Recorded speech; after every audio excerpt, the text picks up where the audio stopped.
ইউসুফ আলাইহিস সালাম বিক্রির জন্য অনুরোধ করলেন। মিশরের বিশাল বড় একটা গোলাম বাজার আছে। কি বলেন? গোলামের বাজার। এটা মিশরের তৎকালীন সময়ের সবচেয়ে বড় শহর ছিল তেবস শহর। কি শহর বলেন? তেবস। এখন যেমন কায়রো রাজধানী, সেই সময় ইউসুফ আলাইহিস সালামের সময় রাজধানী ছিল তেবস। বলুন কি? তেবস শহর। এর প্রায় 100টা বিশাল বড় দরজা। ওই দরজাগুলি দিয়ে ছাড়া কেউ চারদিক থেকে ঢোকার মতো সুযোগ ছিল না। ওই দরজাগুলিতে ঢুকতে হতো, আর ওই দরজাগুলিতে প্রত্যেকটা ক্ষেত্রে তাদেরকে চেক করা হতো। আজ থেকে কত বছর আগেকার কথা, হাজার হাজার বছর আগের সময়ের কথা। সুবহানাল্লাহ বলেন। সেই সময়ও তারা তাদের নিরাপত্তা বিধান করেছে, নিরাপত্তার জন্য প্রচেষ্টা, নিরাপত্তা প্রহরী চতুর্দিকে তাদের সেটিং ছিল। সেই সময়ে মিশর হলো আভিজাত্যপূর্ণ দেশ। মিশর হচ্ছে তৎকালীন সময়ের সভ্যদের দেশ।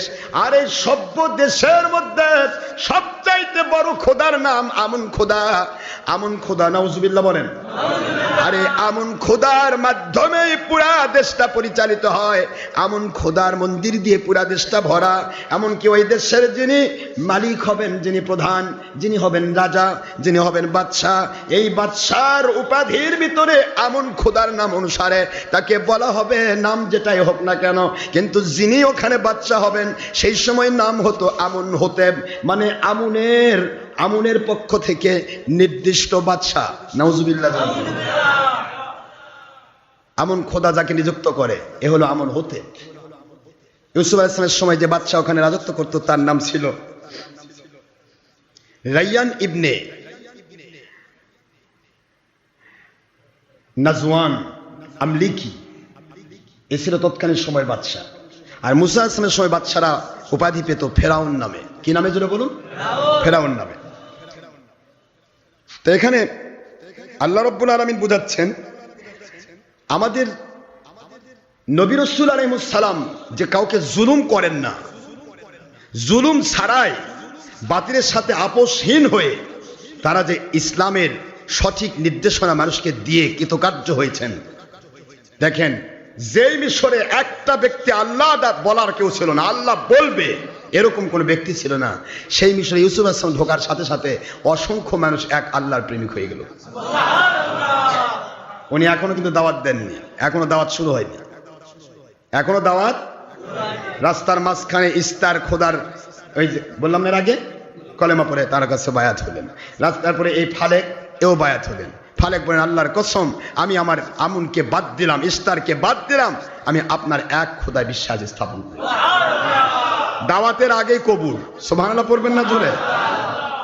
যেখানে একজন ব্যক্তি আল্লাহকে ডাকার কেউ ছিল না। আহা, কিভাবে তারা নিজেদেরকে প্রস্তুত করেছিল। ইউসুফ আলাইহিস সালাম বয়স তো খুবই কম, সবে মাত্র 18 বছর বয়স যায়নি এখনো, 12 থেকে 18 এর মধ্যেই সময়টা চলছে। এর মধ্যে বিক্রির জন্য নিয়ে যাচ্ছে, ওনার অনুরোধে বিক্রির জন্য নিয়ে যাওয়া হচ্ছে এই তেবস শহরে। তেবস শহরে বিশাল বড় বাজার, যেখানে এক একটা গোলাম বিক্রি হতো তৎকালীন সময়ে মাত্র 50 দিরহাম, 100 দিরহাম। 100 থেকে 150 দিরহাম হলে, 100 থেকে 150 রুপার টাকা হলে একটা উন্নত মানের গোলাম পাওয়া যেত, যে সারাদিন খাটবে, উন্নত মানের গোলাম পাওয়া যেত। এই সময় ইউসুফ আলাইহিস সালামকে আস্তে করে বাজারে ওঠানো হলো। যেই মাত্র ইউসুফ আলাইহিস সালামকে বাজারে ওঠানো হলো, আমি আপনাদেরকে আগেই বলেছি যে ইউসুফ আলাইহিস সালামের চেহারা যে দেখেছে, সে পুরুষ হোক মহিলা হোক, বৃদ্ধ হোক বৃদ্ধা হোক, যুবক হোক যুবতী হোক, যে দেখেছে সে ব্যক্তি আর চোখ নামাতে পারেনি, পাগলের মতো তাকে থাকে। মানুষগুলো যাচ্ছে ওই পালকিতে চড়ে, তখন তো পালকি খোলা পালকি ছিল, নিচে বেহারা ধরেছে আর উপরে খোলা সিংহাসন। এই সিংহাসনে বসে বসে মহিলারা এবং যারা ভিআইপি পার্সন, তারা পুরুষেরা বসে যেত। এই ছেলেটা যে যাচ্ছে সে ওখান থেকে ওই ভিআইপি সিআইপি মন্ত্রীর ছেলে, মন্ত্রী, যাবতীয় মন্ত্রী, এমপি মন্ত্রী যারা, তারা শুধুমাত্র তার দিকে তাকিয়ে থাকে। সুবহানাল্লাহ বলুন। যাওয়ার পথে উনি তো উটের উপর বসে আছেন, উটের উপর করে নিয়ে যাওয়া হচ্ছে। যে দেখে সে চোখ ফেরাতে পারে না। যখনই দাঁড়ান সেখানে ইয়া করা হলো, জিবরাইল আলাইহিস সালাম হাজির হয়ে গেলেন। জিবরাইল আলাইহিস সালাম বলছেন, আয় আল্লাহর নবী ইউসুফ সিদ্দিকুল্লাহ আলাইহিস সালাম, আপনি একটু লক্ষ্য করুন, এই পুরা তেবস শহরের প্রত্যেকটা মানুষকে আপনি পাগল করে দিয়েছেন। যে আপনাকে দেখে সে মনে মনে আশা করে যে বিক্রি করতো তাহলে আমি নিতাম। এরা আপনাকে কিনতে চায়, সকলে আপনার মালিক হতে চায়। কিন্তু আপনি মুখস্থ করে রাখুন, এই পুরা মিশর, পুরা ফাদ্দান, পুরা সিরিয়া, পুরা এলাকা জর্ডান, পুরা আরব রাজ্য, এই পুরা আরব লীগের প্রতিটা মানুষকে আপনি নিজে আল্লাহর দয়া দিয়ে কিনে নেবে। আপনি কিনবেন। এরা আজকে আপনাকে কেনার জন্য পাগল, আপনার সৌন্দর্যকে কিনতে চায় না, আর আপনি কিনবেন আল্লাহ পাকের গোলাম বানানোর জন্য। ইউসুফ আলাইহিস সালাম বসে আছেন, সবাই মূল্য হাঁকা শুরু করল, সবাই কিনতে চায়। তো সবাই কিনতে চাইলে তো হবে না, সবচাইতে বেশি মূল্য যে দেবে সে পাবে। দাম ওঠা শুরু হয়ে গেল, বলাই লাগবে না, বলার আগেই 1000 দিরহাম হয়ে গেছে। 100 দিরহাম হলে উন্নত মানের গোলাম পাওয়া যায়, 1000 দিরহাম আগেই ঘোষণা হয়ে গেছে। গরিবরা আউট হয়ে গেল, যারা গরিবরা কিনতে চেয়েছিল আউট, এত দেখে কিনবে।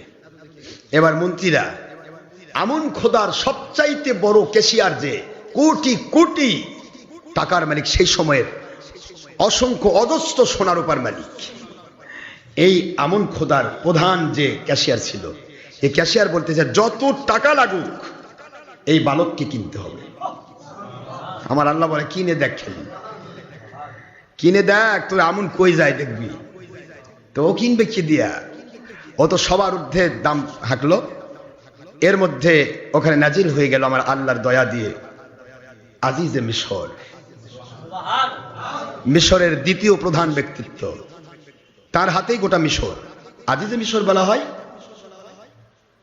খাদ্য এবং অর্থমন্ত্রী সেই সময়, আর তার হাতে গোটা দেশের দায়িত্ব অর্পণ করেন। বাদশাহ কোনো কাজ করতো না তৎকালীন সময়, বাদশাহ শুধুমাত্র বাদশাহ, শুধু পজিশন অনুসারে একটা রাষ্ট্রপতি, যেমন বাংলাদেশের রাষ্ট্রপতির দায়িত্ব পালন করছে, কিন্তু রাষ্ট্রপতির পাওয়ার প্রধানমন্ত্রীর দ্বারা। কথা কি বুঝতে পেরেছেন? ঠিক ওই রকম বাদশাহ শুধুমাত্র ধ্বজা ধরা, কিন্তু এর পূর্ণ দায় দায়িত্ব, কাজ, সমস্ত কাজ এবং সমস্ত অর্থ, এই লক্ষ লক্ষ কোটি কোটি স্বর্ণ মুদ্রা যা ছিল সেই আজিজে মিশরের আন্ডারে। আজিজে মিশর এসে ছেলেটা হযরত ইউসুফ আলাইহিস সালামের দিকে তার নজর পড়ে গেল। সুবহানাল্লাহ। আমার মালিক বলতেছেন, আজিজ মিশর, তুমি আমার ইউসুফকে কেন?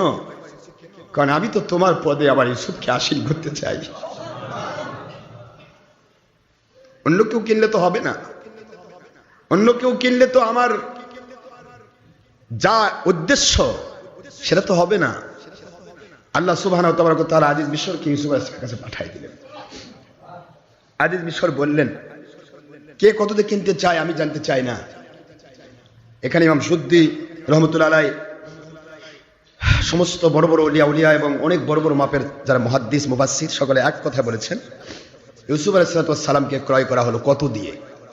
ফিনিশিং এ আজিজে মিশর এক কথাই বলল, ইউসুফ আলাইহিস সালাম উনি নবী জানতেন না, কিন্তু উনি এত বড় মায়া করে ফেললেন, ইউসুফ আলাইহিস সালামের চেহারা দেখে আমন খোদার পজিশন তিনি ভুলে গেলেন। আল্লাহু আকবার, জোরে বলুন। বলতেছেন খোদা যেন সমস্ত যত রকমের সৌন্দর্য, সকল সৌন্দর্য দিয়ে যেন ইউসুফকে, খোদা তখন তারা বলতো, তারা তো আল্লাহ বুঝতো না, খোদা যেন তাকে তৈরি করে ফেলেছে সকল সৌন্দর্য দিয়ে। কত অর্থ লাগতে পারে এই ছেলেটার, পুরা ছেলেকে কমপ্লিটলি ওজন করে যা সোনা হয়, এ সোনা আমি দিতে চাই। এই সন্তানকে ওজন করে যত রূপা হয়, রূপা আমি দিতে চাই। এই ছেলেটিকে, বালকটিকে ওজন করে যত রেশম হয়, রেশম আমি দিতে চাই। এই বালকটিকে ওজন করে যত মেশকো আম্বর হয়, এত পরিমাণ মেশকো আম্বর আমি দিয়ে দিতে চাই। কে কিনবে এখন বলেন? আছে কেউ? আর সবাই পালিয়ে গেল। ওরে বাবা, কি দিয়ে কিনবে? এর উপর আর পাওয়ার আছে? কি দিবে? ওজনের সাথে বেশি, ডবল ওজন। ও টাকা পাবে কোথায়? এ তো রাজকোষে আছে। আমার মালিক বললেন, বুঝাতে চাইলেন, রে ইউসুফ আলাইহিস সালামের যাবতীয় শয়তান প্রভাবান্বিত ভাইরা বিক্রি করলে 20 টাকা দিয়ে, 20 দিরহাম দিয়ে আমার নবীকে বিক্রি করলে মিশরের বাজারে আমার নবীর ওজন দিয়ে স্বর্ণ দিয়ে দেওয়া হচ্ছে। সুবহানাল্লাহ। ক্রয় করতে পারলে না তোমরা?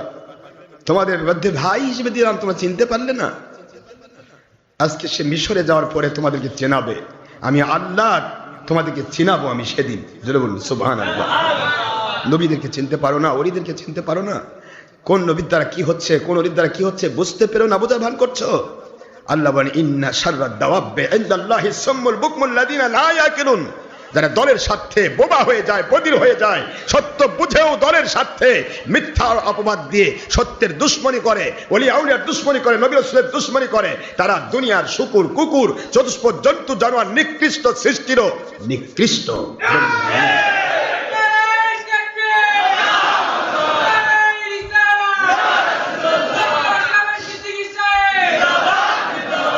আমার সোনার ভাইয়েরা খেয়াল করুন, ইউসুফ আলাইহিস সালাম ওনাকে ক্রয় করা হলো। ক্রয় করার পরে এবার আমার মালিক বনো কালাল্লাযিশতারাহু মিন মিসর লিইমরাতিহি আকরিমি মাসওয়া। সুবহানাল্লাহ। আসা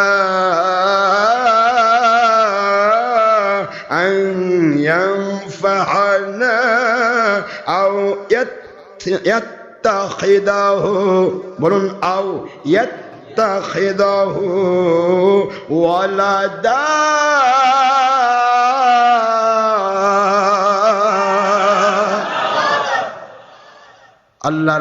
আল্লাহর কি দিয়ে দিচ্ছেন ইউসুফকে?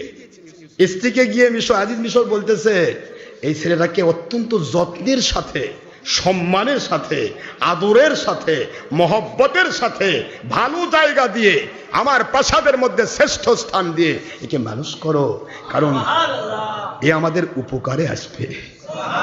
এ আমাদের উপকারে আসবে। শুধু উপকারে নয় বিবি, আমাদের কোনো সন্তান নেই। ইয়াত্তাখিদাহু ওয়ালাদা, আমরা তাকে সন্তান বানাতে চাই। কি বানাতে চান? ভাইদের কাছে তাড়িত বিতাড়িত বিশ্বের শ্রেষ্ঠ সবচাইতে বড় পাওয়ারফুল তৎকালীন সময়ের মিশর, এত বড় শ্রেষ্ঠ আভিজাত্যপূর্ণ এলাকা, সেখানকার আজিজ মিশর আমার ইউসুফ নবীকে সন্তান বানাতে চায়। আল্লাহ বুঝার তৌফিক দান করুন। মহান আল্লাহ যেন আমাদেরকে সত্যটাকে বুঝবার তৌফিক দেন। সবাই আমিন। দলের স্বার্থে নয়, ব্যক্তির স্বার্থে নয়, দুনিয়ার স্বার্থে নয়, অর্থের স্বার্থে নয়, আল্লাহ এবং নবীর প্রেমে সঠিক ইসলামটা যেন আমাদেরকে বুঝবার, মানবার তৌফিক দেন মৃত্যু পর্যন্ত। সবাই আমিন। পরবর্তী আলোচনা পরে ইনশাআল্লাহ আসবে। আজকে আমি এখানে